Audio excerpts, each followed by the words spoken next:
یہاں انہو کان لا یؤمن باللہ العظیم جو ہے، اس میں اس کے بعد ولا یحض علی طعام المسکین کا ذکر کر دیا ہے. حالانکہ بظاہر یہ بات معلوم ہوتی ہے کہ نماز کا بھی ذکر آنا چاہیے تھا، لیکن نماز کا ذکر نہیں کیا. اس کی وجہ یہ ہے کہ نماز جو ہے ایمان کے بدیہی تقاضوں میں سے، سمجھ گیا، وہ ایک بدیہی تقاضوں میں سے ہے. چنانچہ دوسری جگہ کہ جب ان سے جنت دوزخ کے داروغے پوچھیں گے کہ تمہیں کیا ہوا، کیا علم یاتکم نذیر، قالوا بلا قد جاءنا نذیر فکذبنا وقلنا ما نزل اللہ من شیء ان انتم الا وقالوا لو كنا نسمع ونعقل ما كنا في اصحاب السعیر. یہ ہے کہ کیا ہے کہ لا نصلی لم نکن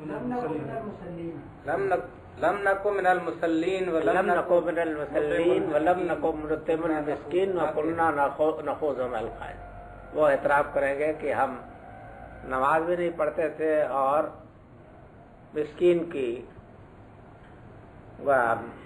کو کھلاتے بھی نہیں تھے. یہ دونوں جرم ہیں. تو یہ میں نے آپ کو بتایا نا کہ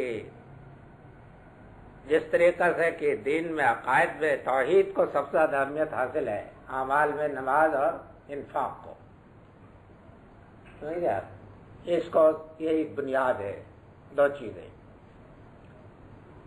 تو ایمان کے بالکل بدیہی تقاضے کی وجہ سے اس کا ذکر نہیں کیا، اس لیے کہ وہ ایک بدیہی تقاضا ہے. البتہ جو چیز کی اس سے نکلتی ہے یعنی انفاق اور اطعام مساکین، اس کا خاص طریقے پہ ذکر کیا. ارأیت الذی یکذب بالدین فذلک الذی یدعو الیتیم ولا یحض علی طعام المسکین فلیس الحمیم ولا یطعم الا من غسیل. یہ تو یہاں کی آیت ہے. ارأیت الذی یکذب بالدین فذلک الذی یدعو الیتیم ولا یحض علی طعام المسکین فویل للمصلین الذین هم عن صلاتهم ساہون. کلمہ پہ وہاں نماز کا ذکر ہے لیکن اس پہلو سے آ گیا.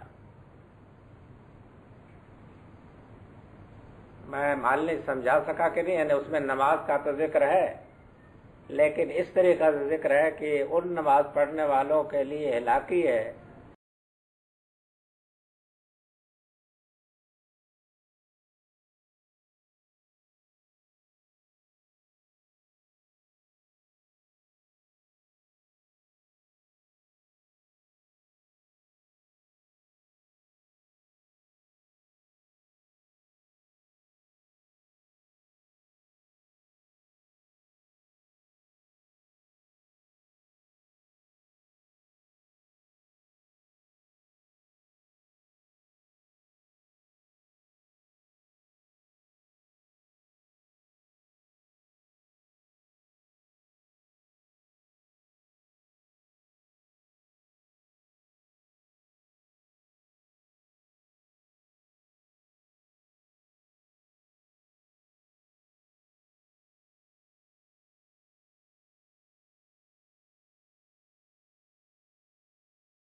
کٹا ہوا زخموں کا گوشت، اس طریقے کی ساری چیزیں جو ہوں گی، لا یاکلہ الا الخاطئون، اس کو نہیں کھائیں گے مگر گناہگار ہی۔ ترجمہ کیا کیا ہے؟ جس کو بڑے گناہگاروں کے کوئی نہ کھائے گا، جس کو بجز بڑے گناہگاروں کے کوئی نہ کھائے گا۔ کیا مطلب ہے؟ یعنی مطلب یہ ہے کہ یہ خاص گناہگاروں ہی کی غذا ہوگی، اور کوئی دوسرا اس کو نہیں کھائے گا، یعنی نہیں کھا سکے گا۔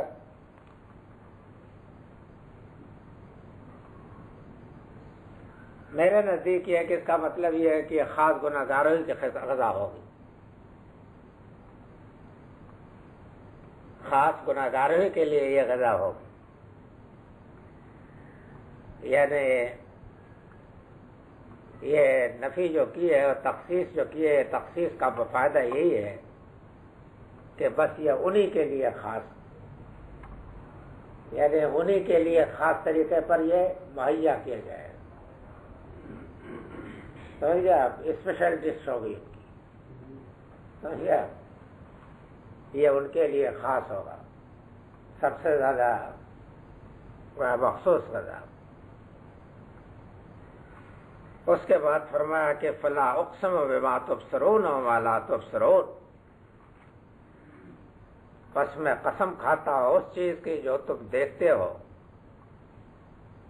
اور ان چیزوں کی بھی جو تم نہیں دیکھتے ہو، اور قسم کھا کر کے کہتا ہو کہ یہ ایک باعزت رسول کا کلام ہے، وما ہوا بقول شاعر، یہ کسی شاعر کی شاعری نہیں ہے، قلیلا ما تؤمنون، تم بہت ہی کم ایمان لاتے ہو، ولا بقول کاہن، اور یہ کسی کاہن کا بھی کلام نہیں ہے، تم بہت ہی کم یاد دہانی حاصل کرتے ہو۔ یعنی اب بات یہاں سے شروع ہوئی تھی ان کی تکذیب سے نا، کہ وہ قرآن مجید کی اس خبر کی کہ تمہارے اوپر عذاب آ جائے گا یا قیامت ہے، اس کی تکذیب کرتے تھے، یہاں سے چلی تھی نا بات۔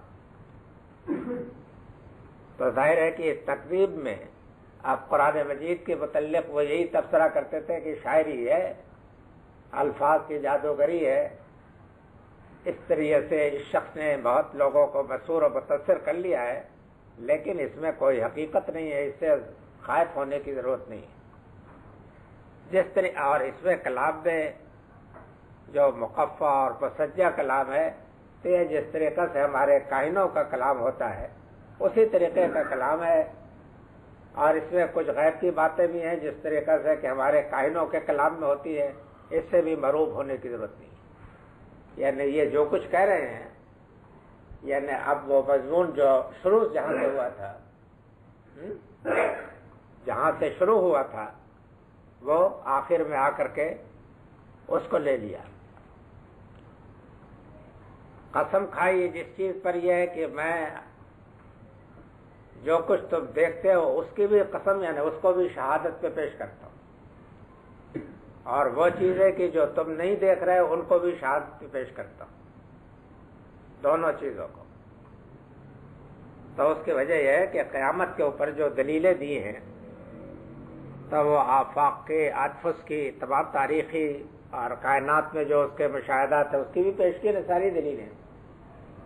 اس میں سے بہت سی چیزیں ایسی ہیں کہ جن کو آپ دیکھتے ہیں، بہت سی چیزیں ہیں کہ جن کو آپ دیکھتے تو نہیں لیکن تاریخ میں موجود ہیں، سمجھ گئے آپ؟ اور بہت سی چیزیں ایسی ہیں کہ جن کو دیکھتے نہیں لیکن عقل ان کو مانتی ہے، سمجھ گئے آپ؟ نفس کے اندر ان کی شہادت موجود ہے آپ کے۔ اور بہت سی چیزیں ایسی ہیں کہ جو حقائق ان کے دلائل موجود ہیں لیکن وہ پس پردہ ہیں۔ تو اللہ میں نے یہاں ساری چیزوں کو سمیٹ لیا ہے کہ میں ان تمام چیزوں کی قسم کھاتا ہوں، یعنی شہادت پہ پیش کرتا ہوں۔ قسم کے معنی شہادت کے آتے ہیں نا، اس کو شہادت پہ پیش کرتا ہوں، اور شہادت پہ پیش کر کے فرمایا کہ انہ لقول رسول کریم، کہ یہ ایک باعزت رسول کا کلام ہے۔